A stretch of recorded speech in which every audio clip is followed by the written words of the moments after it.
started when I was a senior in December of 1941. I was drafted in 1943, and after receiving the initial information at Fort Sheridan, Illinois, I was on a train and I ended up in Riverside, California, and they trucked me out to Camp Hahn, where I received about 5 months of artillery training. And one of the worst sections of that training was out on the desert, Camp Irwin, for 12 weeks in the middle of summer. And it felt like hell, but I stuck it out, and then when I got back to Camp Hahn, I went over to the Air Force, and that's when I applied and I was transferred in the Air Force. But because the war had been progressing fairly well and they had enough cadets, they decided that new ones weren't needed. And so they needed more infantry because they were planning on D-Day, which was coming up. And when D-Day happened, I was in Camp Phillips, Kansas. And they said, as soon as you get your furlough, I got a furlough, we'll ship you overseas. So that was in July of 1944. And our unit, 501st Parachute Infantry Regiment, was dropped near Veghel, Holland. And we were to secure a bridge there so that the land forces could come without any problems. And after the initial landing, I'll never forget, as we were moving from town into another position, I saw my first real bad fatality. It was our radio operator, who at that time was carrying a big, huge pack on his back. And he was ahead of me, and he was like in a ditch on his knees with a hole in his head, and the radio was on his back. And that was the first encounter I had, and I said, well, I just have to keep going. It was in December, they decided that we needed a rest. So they said they pulled us from the front lines and sent us to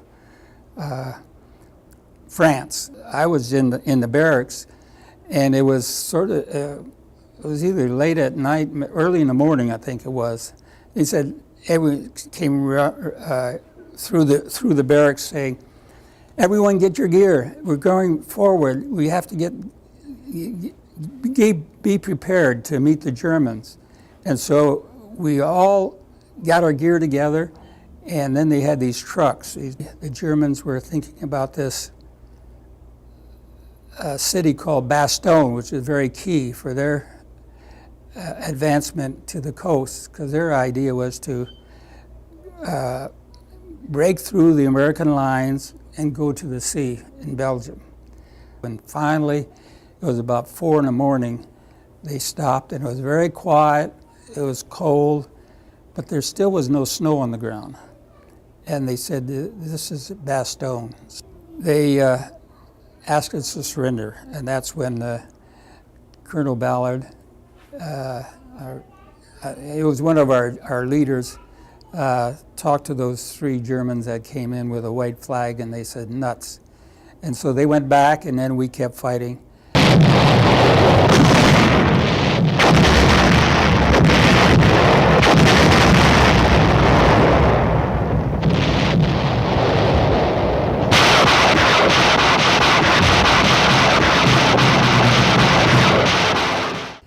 And then when the snow came, everything became white, and we had to really bundle up. And I remember we dug a foxhole and put some logs over it and straw, and it was just as warm as toast in the foxhole. But then when we had to get out every once in a while on guard duty or fire the mortars.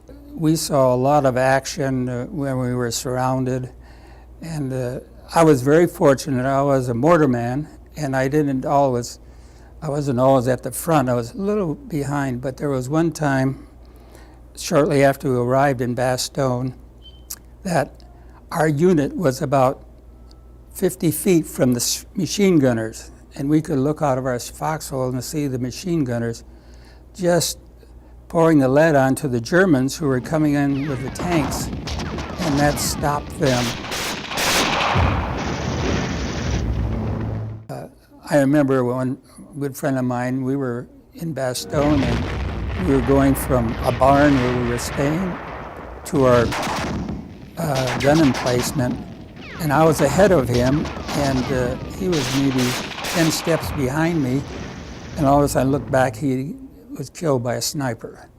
But I kept going, I went into the foxhole, and that's when we were very close to the machine gunners at that time, and the shells were bursting all around us, and I kept saying, well, if one of those shells hits this open spot, I'm gone. But it never hit me. So it was very touch and go at the time. And I remember planes coming over and trying to bomb us. I know they buried our mortar platoon emplacements several times.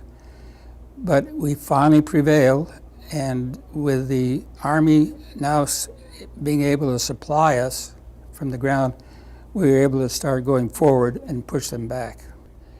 What I remember about the Battle of Bulge was it was so severe in the way of destruction.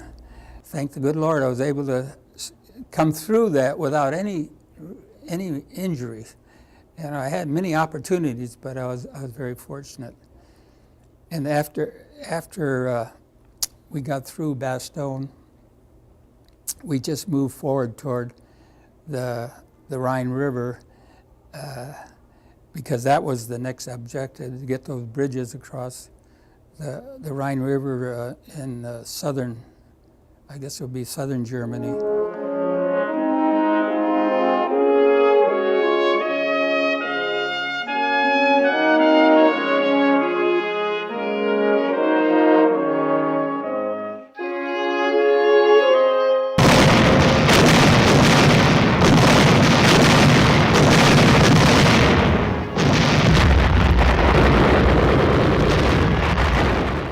And that's when they called us off. They said, you guys have had enough.